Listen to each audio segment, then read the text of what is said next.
What's your perception of Chichester Harbour? Seeing pictures of its famous yacht basin, you might imagine that it's all towering masts, clattering halyards or wall-to-wall powerboats. Yet even within 50 yards of this densely packed and busy corner, a stretch of the old Chichester Canal provides a sanctuary for wildlife and houseboat owners, and young swans learn to adjust their dress in nearby Burdham Pool's quainter and more traditional setting. Even if you know West Sussex well, you may not realise the breadth of interest served by this area of outstanding natural beauty and the variety of pleasures it provides for many thousands of visitors every year. Take a look at the chart. It shows the waterways stretching from the ancient port of Dalkey in the east, where spritzel barges used to land coal from Sunderland, to hectic Hailing Island in the west, and more than 5 miles inland to Langston with its picturesque mill. With its amenity area, the harbour covers some 22 square miles, more than half of which is covered by the sea. But even when the tide recedes to expose the mudflats and salt marshes which support vast colonies of wildfowl and waders, there are 17 miles of navigable channels. The surrounding farmland provides a perfect backdrop for these waterways, and some of the villages of a pre-Roman history to tell. Bosham, for instance, from whence Harold sailed to Normandy in 1066, and where, it's said, King Canute tried to hold back the tide. And despite all warnings, motorists today frequently rue his failure. Then there's Emsworth, where once you could buy 4 pounds of oysters for a penny. Although many of its charms are natural, an area such as this requires careful husbandry. Winter storms can alter sandbars and navigation channels overnight. High winds can destroy unsecured sand dunes, and man-made litter and pollution can easily become an eyesore and a menace to wildlife. Since 1971, the sensitive development of this lovely area has been managed by Chichester Harbour Conservancy. So we asked Captain John Whitney, the manager and harbour master, just how wide-ranging his responsibilities are. Well, John, what a question. My responsibilities are those of any statutory harbour master, but by virtue of a rather special act of Parliament, I also find myself managing nature reserves and being responsible for environmental management of an area that goes approximately a mile inland all the way around the harbour. Yeah. So it's quite a special post. I see. Many of the interests would seem to clash head-on, Captain Whitney. Do you have to be a policeman or a diplomat? You have to be both, and you also have to be a bit of a lawyer as well, John. The potential for conflict, you'll quite rightly say, is immense. However, I also have to say, though, that geography and the fact that there are there's really only one fully intertidal hard where people can launch their boats in the harbour at any state of the tide makes us able to control the situation fairly well. The majority of the perimeter of the harbour is thick, oozy mud, which does tend to deter casual launching except in accessible points. And with that colossal area, how many staff do you have to help you in your... My total summer staff is 18, well, that's actually 18 full-time staff, which might to you seem quite a large amount of people. But to put it in context, if you go to the other Solent harbours, for instance, Yarmouth in the Isle of Wight, which is very much smaller than ourselves, has a staff total of about 22 people. So I think, harbour users in Chichester get value for money. Yes. Obviously we can't cover all aspects of Chichester Harbour Conservancy in one video. So we're going to concentrate on the waterborne side, Captain Whitney. Could you describe what you and your staff do when you're out on patrol in Regnum and the other harbour boats? Well, John, I think I can probably do better than that, because it just so happens I'm going afloat myself this afternoon, and you'd be welcome to join me.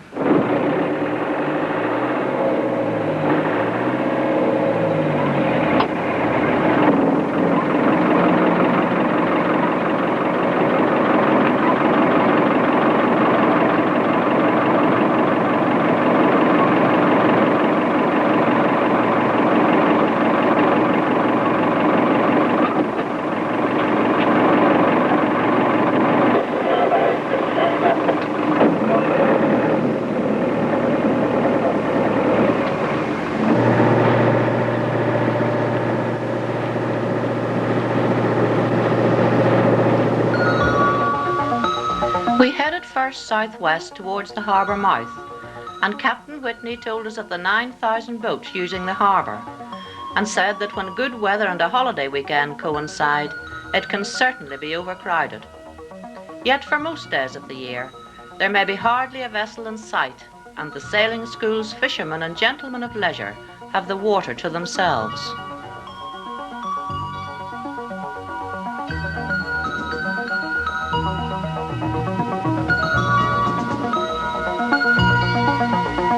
The harbour master pointed out items of interest and examples of good or bad seamanship, commending a yacht which was obeying the regulations by displaying an inverted black cone while motor sailing, and a little mirror dinghy which, he said, was being sailed perfectly by a family wearing life jackets.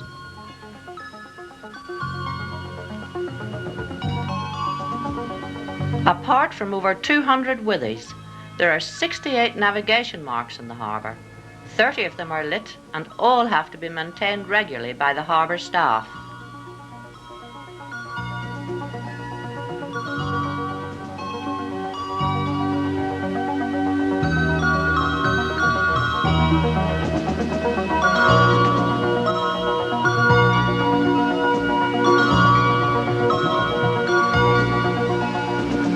The sheltered anchorage at East Head was quite quiet on this day, but 200 or more boats may be found here at a busy weekend. The sands and dunes behind are a haven for holidaymakers, but although the National Trust, which now owns East Head, has done much to stabilise the area by appropriate planting and judicious fencing, East Head is still highly vulnerable to erosion by sea and wind, and by foot traffic.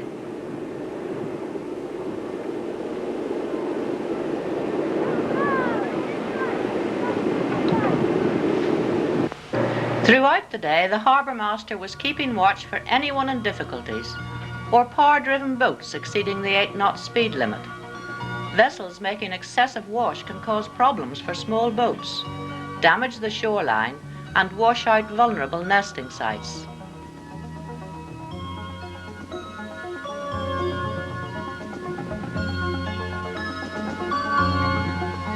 There are no less than 14 sailing clubs in the harbour. Some cater well for cruising and family sailors, encouraging good seamanship in all types of vessel, while others, such as Hailing Island Sailing Club on the far shore, are almost fiercely competitive and internationally successful.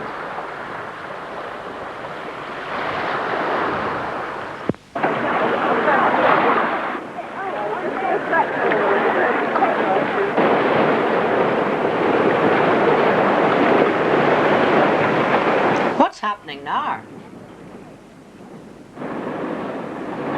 So you might have noticed a potential customer on your starboard bow. Just keep an eye on him, will you, over? Yes, he was keeping with us. Now he suddenly started to go away. Well, I can stop him if necessary, probably.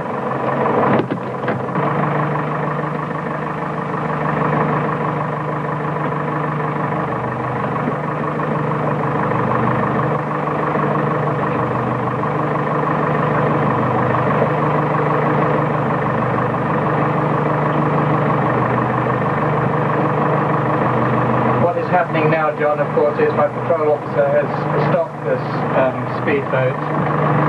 He's reminding him of his obligations under the bylaws.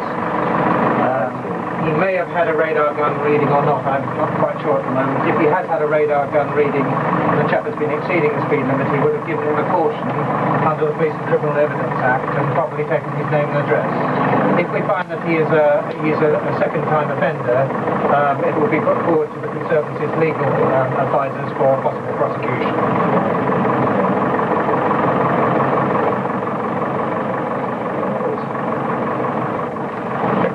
That was satisfactory, I understand, so we'll carry on towards Emsworth. Yes, that's super. I'm going out to the bar beacon just to do an examination that all's well on the beacon. Then I'll be coming up the Emsworth Channel myself and probably ending up in the Swedish. Reckon vessel coming in along the beach, the Hailing Island beach, into the main channel at great speed. Bear watching him, over. Yeah, we've got him visual. We'll have words if necessary. Well, Roger, thank you. He's coming up to East Oak Point beacon now. It'll be interesting to see if he slows down as he enters harbour limits, over. Yeah, understood. my furthest flung responsibility, the Chichester Harbour. Is the bar dangerous, John?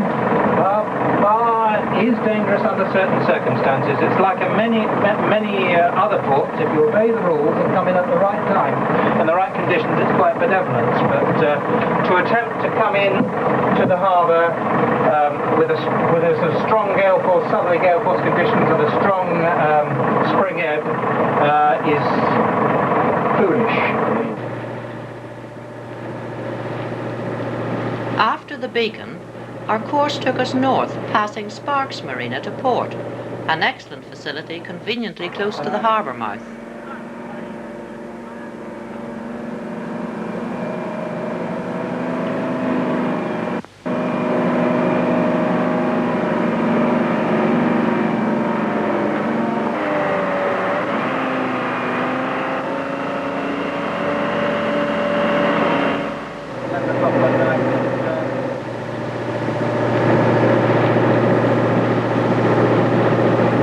The 5-mile trip up Emsworth Channel was fairly uneventful, but Captain Whitney commented on the many passing boats and talked about the mooring situation and the Conservancy's involvement with planning applications affecting the area of outstanding natural beauty. Another bandit raced past and was scowled upon. And after a very brief visit to the spacious and impressive marina at Northney, we cruised back through Sware Deep and retraced our course down the Emsworth Channel along the lines of moorings, while our hosts conspired to arrange a close encounter with a Coast Guard helicopter.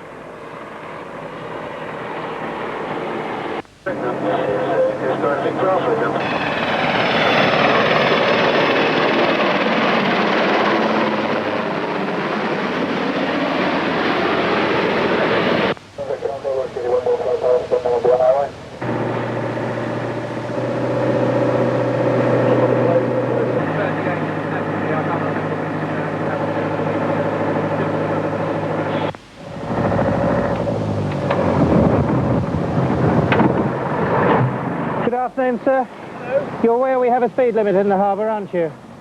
Yes, I'm sorry, we're not, I want to... 8 knots. No, you probably were not that fast, but I just wondered if you were or not. Yes, no, I'm so sorry. Okay, sir. Okay, thank you.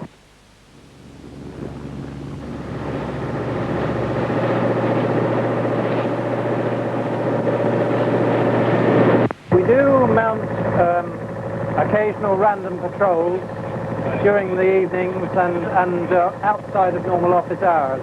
People say they never see our craft. I have to say that we don't run a 24-hour operation, but I do intersperse throughout the season some out-of-hours patrols just to exert a presence. During the day, several other harbour users were politely reminded of their manners, but the most significant event occurred late in the afternoon when we were approached by hailing rescue.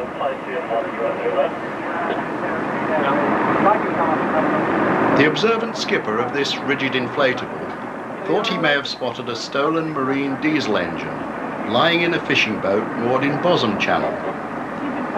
He was taking the engine's owner to identify it, and they asked for the harbour master's cooperation.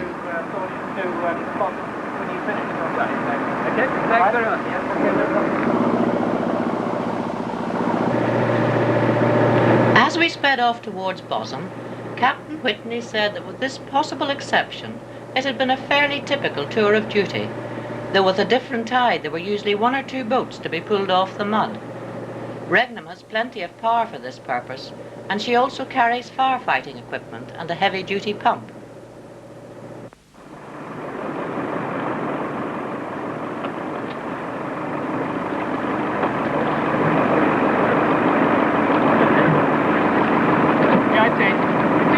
It's obviously a police job. Yeah. Any chance of getting hold of them before this all disappears? Could you check for me if there is a plaque number on the port side of the fishing vessel?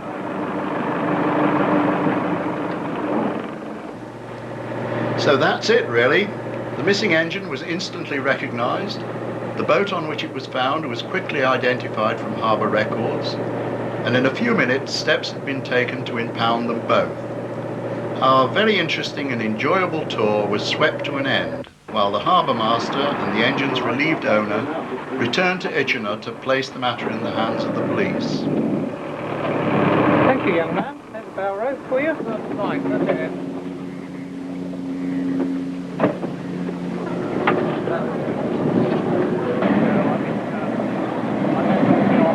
Yeah, okay.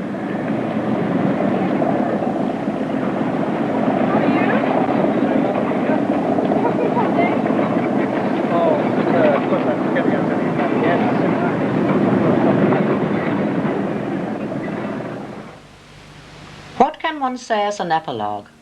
Whatever their interests, everyone who enjoys Chichester Harbour should be grateful to the Conservancy and all the other organisations and volunteers who work so hard to preserve and improve this lovely area for our recreation, whatever form it takes.